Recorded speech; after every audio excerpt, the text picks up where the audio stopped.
Thank you very much. Yes, as you know, we are hosting the Asia-Europe meeting as I'm here in Brussels this week.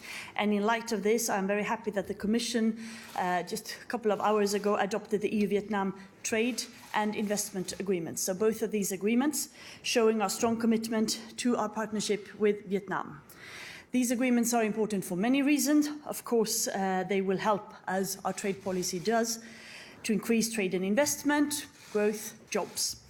Boosting trade with one of Asia's most dynamic economies, European companies will get preferential access to the growing and quickly developing market of Vietnam with more than 92 million consumers, and Vietnam exporters will get easier access to Europe for their products.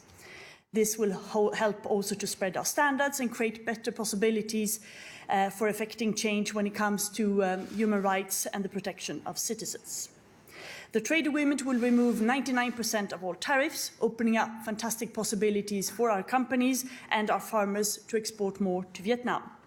Exporting will be easier. Vietnam is bringing their standards in line with ours, which are international standards.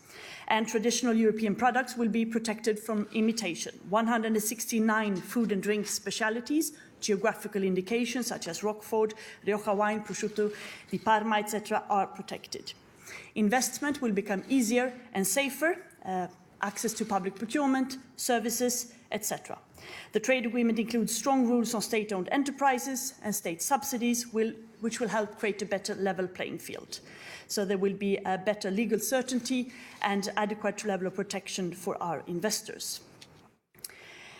Vietnam also goes, as all our trade agreements nowadays, beyond commercial considerations, containing ambitious provisions on sustainable development, a firm commitment on both sides to implement the conventions of the ILO, the International Labour Organization, and I'm also proud that we have commitments on the Paris Climate Agreement in here.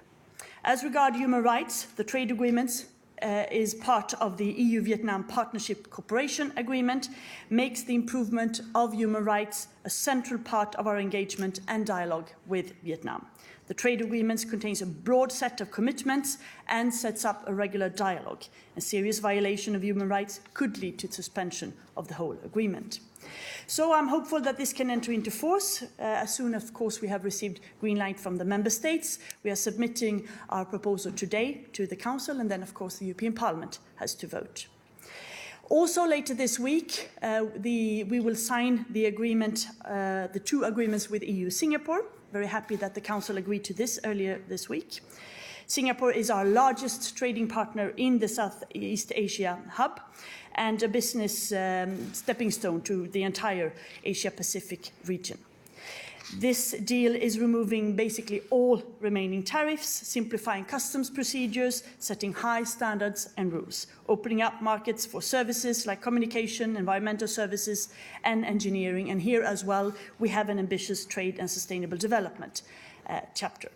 These two agreements are testament to our commitment to open rule-based trade and value-driven trade. As you know, open trade is under serious threat today. Openness, rule of law, multilateralism in the trade area are put into question.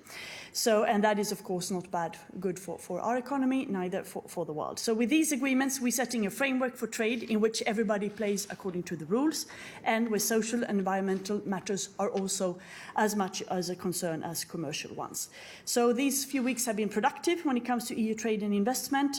We are also seeing the final stage of the Japan agreement being discussed in the European Parliament and hopefully voted by the end of the year. So thank you very much for that. I give it this. Thank you, Commissioner. Let's start with your question, Jim.